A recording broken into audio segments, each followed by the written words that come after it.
Assalamualaikum warahmatullahi wabarakatuh. Saya Oasis Legina. Saya akan menjelaskan bagaimana sejarah Kesultanan Demak. Kesultanan Demak adalah kerajaan Islam Jawa yang berdiri pada perempatan akhir abad ke-15. Demak sebelumnya adalah kadipaten dari Kerajaan Majapahit dengan Raden Patah sebagai adipatinya sejak 1478. Kesultanan Demak didirikan oleh Raden Patah pada tahun 1500 sampai 1518 atau yang biasa disebut dengan Sultan Alam Akbar Al-Fatah, putra Kertabumi atau biasa yang disebut dengan Brawijaya V dari perkawinannya dengan Putri Campa atau dengan sebutan Siu Banci. Pada saat itu Raden Patah diam-diam melarikan diri ke Jawa dan berlabuh di Surabaya. Lalu ia menjadi santri Sunan Ampel. Setelah itu, Raden Patah pindah ke Jawa Tengah pada tahun 1475 dan membuka hutan Galagawangi atau biasa disebut dengan Hutan Bintara. Ia pun mendirikan sebuah pesantren atas perintah Sunan Ampel. Dan pesantren tersebut sebagai pusat penyebaran Islam di Pulau Jawa. Semakin lama, pesantren Galagawangi semakin maju. Hal tersebut membuat Brawijaya V khawatir terhadap Raden Patah yang berniat akan memberontak. Karena hal tersebut, Brawijaya V mengutus Raden Husein untuk menghadap Raden Patah. Karena Brawijaya V merasa terkesan, akhirnya ia mau mengakui Raden Patah sebagai bupati. Galagawangi akhirnya diganti namanya menjadi Demak dengan ibu kota Bintara. Lalu Raden Patah mengembangkan Demak Bintara menjadi pelabuhan dagang dan pusat penyebaran Islam di Pulau Jawa. Karena hal itu, Demak Bintara menjadi berkembang pesat. Pada saat yang sama, Majapahit sedang melemah dan banyak terjadi pemberontakan.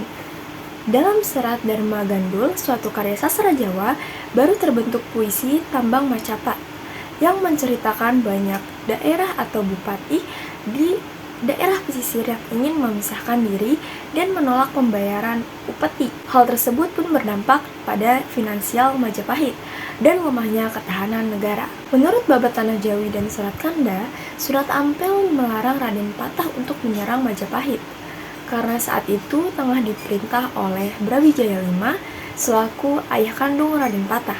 Setelah Sunan Ampel wafat, Raden Patah melancarkan aksinya untuk menyerang Majapahit dengan meminta bantuan kepada beberapa bupati yang membangkang kepada Majapahit agar ikut mengirim pasukan.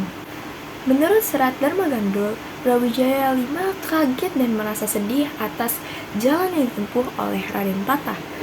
Ia tidak ingin melawan anaknya sendiri. Lantas, ia berniat mengirim surat kepada dua anak lainnya, yaitu Adipati Pengging alias Handoyo-ningrat dan Adipati Pronogrogo alias Betara Katong untuk meminta bantuan mereka. Namun rencana tersebut gagal karena pasukan Raden Patah sudah tiba terlebih dahulu di Istana Majapahit dengan jumlah 30 orang, sedangkan kerajaan Majapahit hanya berjumlah 3.000 orang. Karena hal itu, pertahanan Majapahit pun jebol. Brawijaya V mengungsi dan berakhir wafat dalam pelarian. Dan tak lama, pada masa pemerintahannya, Raden Patah pun wafat pada tahun 1518.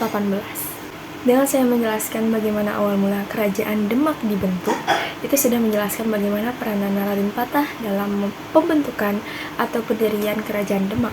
Selanjutnya saya akan memberikan beberapa penjelasan peranan penting Sultan Trenggono di Kesultanan Demak. Sultan Trenggono adalah putra dari Raden Patah, dan pada masa pemerintahannya, Demak semakin berkembang pesat. Hal ini dibuktikan bahwa ia berjasa dalam penyebaran agama Islam di Jawa Barat dan Jawa Timur. Raja Sunda sering meminta bantuan kepada Portugis di Malaka karena ekspansi Demak yang mencemaskan kerajaan Pajajaran atau Sunda, yang dimana saat itu menguasai pelabuhan penting dan strategis, yaitu pelabuhan Sunda Kelapa. Bagi Kesultanan Demak, adanya persekutuan tersebut menunjukkan ancaman invasi Portugis ke Jawa. Jika hal itu terjadi, ambisinya untuk menguasai dan mengislamkan seluruh Jawa terancam gagal. Cepat atau lambat, Portugis bisa mengakhiri riwayat Kesultanan Demak. Oleh karena itu, Sultan Trenggono mengirim Fathahillah, seorang panglima perang yang akan memimpin Demak untuk menyerang Sunda Kelapa dan menguasainya. Armada Demak di bawah pimpinan Fathahillah akhirnya berhasil mengusir Portugis pada 22 Juni 1527 dan mengganti nama Sunda Kelapa menjadi Jayakarta yang berarti kemenangan yang gemilang. Pada tahun 1546, Sultan Trenggana tewas saat menyerang Panarukan Situbondo yang saat itu dikuasai oleh Kerajaan Hindu Blambangan. Wafatnya beliau merupakan awal kehancuran Demak karena faktor utama penyebab kemunduran Demak yaitu adanya perebutan takhta di antara keluarga kesultanan. Lalu saya akan menjelaskan peranan Fathahillah juga dalam Kesultanan Demak. Fathahillah atau kerap disebut dengan Fadillah Khan Palatehan yang berasal dari Samudra Pasai. Ayahnya adalah pedagang Arab dari Gujarat atau India yang pindah ke Pasai. Setelah Pasai ditaklukkan Portugis pada tahun 1521, Fathahillah hijrah dari Pasai ke Demak dan disambut baik oleh Sultan Trenggono.